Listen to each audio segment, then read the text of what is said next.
من الشیطان الرجیم بسم اللہ الرحمن الرحیم وبہ نستعین وہو خیر ناصر و معین۔ ناظرین کرام، السلام علیکم ورحمۃ اللہ وبرکاتہ۔ شکر گزار ہیں خداوند عالم کے کہ ایک مرتبہ پھر اس نے توفیق دی کہ اس ماہ مبارک رمضان میں شیعہ عزاداری چینل کے وسیلے سے آپ کی خدمت میں ان دروس کا سلسلہ لے کر حاضر ہوئے ہیں۔ آج ماہ مبارک رمضان کی 9 تاریخ شب وفات جناب خدیجہ سلام اللہ علیہا۔ اس مناسبت سے آپ تمام ناظرین کی خدمت میں تسلیت اور تعزیت پیش کرتے ہیں۔ جناب خدیجہ سلام اللہ علیہا کے سلسلے میں کچھ باتیں آج آپ حضرات کی خدمت میں عرض کیے دیتے ہیں کہ جناب خدیجہ سلام اللہ علیہا کو اگر حسب و نسب کے اعتبار سے دیکھا جائے تو جناب خدیجہ کا دنیاوی اعتبار سے حسب و نسب وہی ہے کہ جو سرکار دو عالم حضرت محمد مصطفیٰ صلی اللہ علیہ وآلہ وسلم کا تھا۔ جناب خدیجہ ماں کے اعتبار سے بھی اور باپ کے اعتبار سے، یعنی ماں کے اعتبار سے جو شجرہ نسب جناب خدیجہ کا ہے اور باپ کے اعتبار سے جو شجرہ نسب ہے، یہ دونوں شجرہ نسب ایک جگہ جا کر سرکار دو عالم حضرت محمد صلی اللہ علیہ وسلم کے شجرہ نسب سے ملتا ہے۔ جناب خویلد ابن اسد جو جناب خدیجہ کے والد ہیں، ان کے اجداد میں ایک ہیں جناب قصی، جن کا شجر نسب سرکار دو عالم کے شجر نسب سے بھی ملتا ہے، اور ماں کے اعتبار سے جناب خدیجہ سلام اللہ علیہا کے شجر نسب کو بھی اگر دیکھیں تو جناب لوئے سے ان کا شجر نسب ملتا ہے کہ جو سرکار دو عالم کے اجداد میں جن کا نام آتا ہے۔ جناب خدیجہ سلام اللہ علیہا کی کنیت ام ہند مشہور ہے، ام ہند ان کی کنیت تھی۔ جناب خدیجہ حسب کے اعتبار سے، نسب کے اعتبار سے، یعنی اگر دیکھا جائے تو رسول خدا صلی اللہ علیہ وسلم کے یعنی مساوی ہیں، یعنی وہی حسب و نسب جناب خدیجہ کا ہے جو جناب پیغمبر اسلام کا ہے۔ اس کی وجہ سے چونکہ حسب و نسب بہت بلند ہے جناب خدیجہ کا، اس کے علاوہ حسن کے اعتبار سے، شکل و صورت کے اعتبار سے، دولت کے اعتبار سے، مال کے اعتبار سے پورے مکے میں جناب خدیجہ کے مقابلے میں کوئی نہیں تھا۔ اس کی وجہ سے مکے کے بڑے بڑے رئیس، بڑے بڑے تاجر، رؤساء، بڑے بڑے خاندان والے بہت سے رشتے یہ سب لے کر آئے جناب خدیجہ کے پاس، چاہتے تھے کہ جناب خدیجہ سے ازدواج کریں، شادی کریں، لیکن جتنے بھی رشتے آئے جناب خدیجہ نے سب کو، کسی کو مثبت جواب نہیں دیا، سب کو واپس کر دیا۔ جو روایتوں میں جو بیان ہوا ہے اس کے اعتبار سے جناب خدیجہ کو ایک معنوی رغبت سرکار دو عالم سے تھی، اور اس کی وجہ تھی، سب سے پہلی وجہ کہ خاندان کے اعتبار سے، حسب و نسب کے اعتبار سے رشتہ داری تھی۔ دوسری وجہ کہ خود جناب خدیجہ نے سرکار دو عالم کے اخلاق کا، کردار کا، خاص طور سے امانت داری کا خود بعین مشاہدہ کیا تھا، متاثر تھی سرکار دو عالم کے اخلاق سے، کردار سے، امانت داری سے۔ اور اس کے علاوہ جو سب سے بڑی وجہ تھی کہ جناب خدیجہ نے علماء یہود اور علماء نصارہ سے جو باتیں سنی تھیں، ان باتوں نے جناب خدیجہ کو بہت متاثر کیا تھا۔ وہ باتیں تھیں پیغمبر اسلام کے متعلق۔ روایتوں میں ہے کہ ایک جشن تھا جس میں جو جناب خدیجہ نے جس کا اہتمام کیا تھا، اور بہت سے اس میں یہودی علماء اور نصرانی علماء، بڑے بڑے علماء کو بلایا گیا تھا۔ یہ سب وہاں پر آئے ہوئے تھے، اور علماء بیان کرتے ہیں کہ اس وقت سرکار دو عالم کا ادھر سے گزر ہوا ہے تو ان یہودی اور نصارہ کے علماء نے جب پیغمبر اسلام کو دیکھا تو جناب خدیجہ کی طرف دیکھ کے کہتے ہیں کہ ہمیں اس جوان میں جو ہم نے اپنی کتابوں میں پڑھا ہے، جو ہمارے بزرگ علماء نے ہمیں بتایا ہے، اس جوان میں ہمیں نبوت کے آثار نظر آتے ہیں۔ یہ وہ وجہ تھی کہ جس کی بنا پر ایک معنوی رغبت جناب خدیجہ کو پیغمبر اسلام حضرت محمد صلی اللہ علیہ وآلہ وسلم سے تھی۔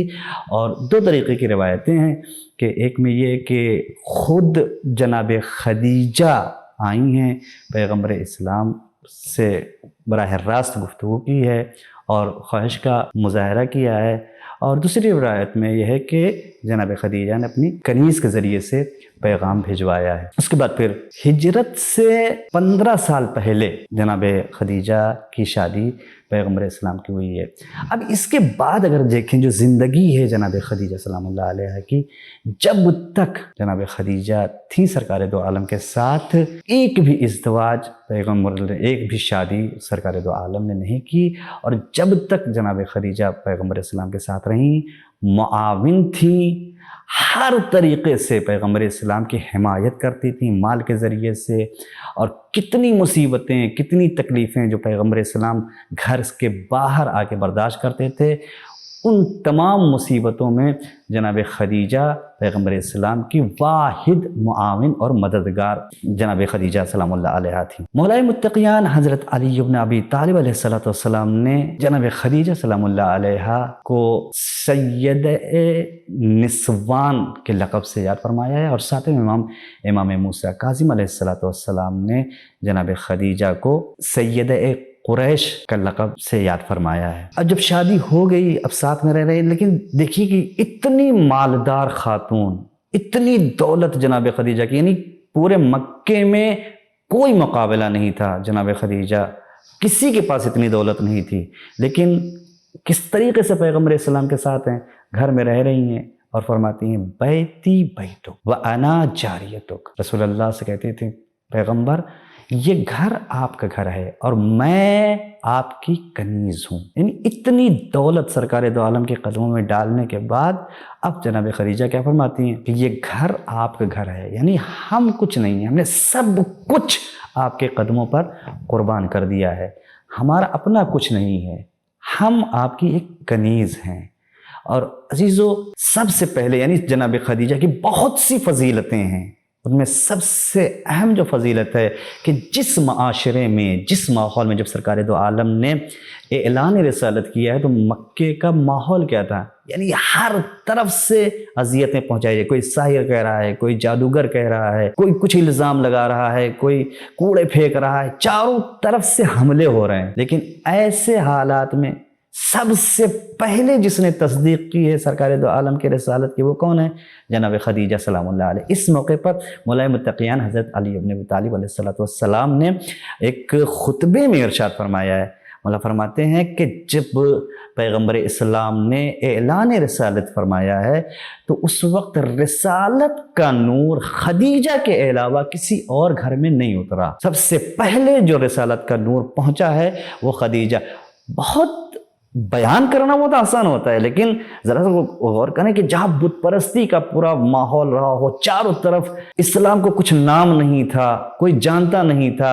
اس معاشرے میں، اس ماحول میں، بت پرستی کے ماحول میں رسول اسلام کا اعلان کر رہے ہیں، اور سب سے پہلی تصدیق جو کر رہی ہے خواتین میں وہ جناب خدیجہ سلام اللہ علیہ۔ ایسے ہر چیز کو، یعنی اپنی کوئی خواہش نہیں ہے، اتنا یقین تھا کہ یہ رسول جو کہ اتنے بڑے امانت دار ہیں، یہ صادق ہیں، یہ جو کہیں گے وہ سچ ہوگا، اس لیے سب سے پہلے اشہد ان لا الہ الا اللہ و اشہد ان محمد رسول اللہ کا کلمہ جناب خدیجہ سلام اللہ علیہ نے پڑھا ہے۔ اس کے بعد پھر حالات بد سے بدتر، مکے والوں نے مظالم کی انتہا کر دی، بائیکاٹ کر دیا، اقتصادی طور پر پیغمبر اسلام اور جو بھی ان کے ساتھ تھے ان کو بہت سی مشکلات کا سامنا کرنا پڑا۔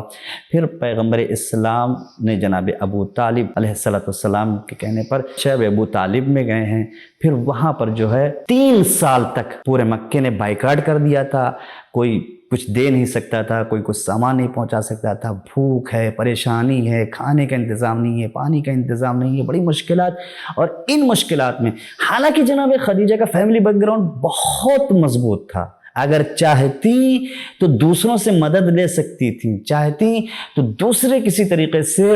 اپنے کو جناب خدیجہ سلام اللہ علیہ آرام پہنچا سکتی تھی، لیکن کچھ بھی نہیں، پوری ہر چیز کو چھوڑ دیا، صرف پیغمبر اسلام کی معاون بنی رہی، اور اسی اتنی بڑی مالدار خاتون اور بھوک پیاس تکلیف بیماری کے ساتھ اسی شعب ابو طالب میں پیغمبر السلام کے ساتھ زندگی بسر کر رہی ہیں، پھر بیمار ہوئی۔ اسی لیے جناب خدیجہ کی جو کہتے ہیں کہ وفات ہے، اس کو شہادت گونے بھی کہا گیا ہے، یعنی یہ جو جناب خدیجہ سلام اللہ علیہ کی موت واقع ہوئی ہے، یہ کوئی معمولی نہیں، بلکہ جو مکے والوں نے تکلیف پہنچائی ہے، رنج پہنچایا ہے، نہ دوا کا انتظام ہے، نہ کھانے کا انتظام ہے، نہ کسی آرام کا انتظام ہے، اتنی تکلیفیں پہنچائی گئیں کہ اسی کے اثر میں، اسی وجہ سے جناب خدیجہ، یہ ماہ مبارکہ رمضان کی 10 تاریخ تھی جب جناب خدیجہ اس دنیا سے رخصت ہو گئیں۔ پروردگار بحق محمد وآل محمد ہم سب کو اسی خاندان عصمت و طہارت کے ساتھ محشور فرما۔ والسلام علیکم ورحمۃ اللہ وبرکاتہ۔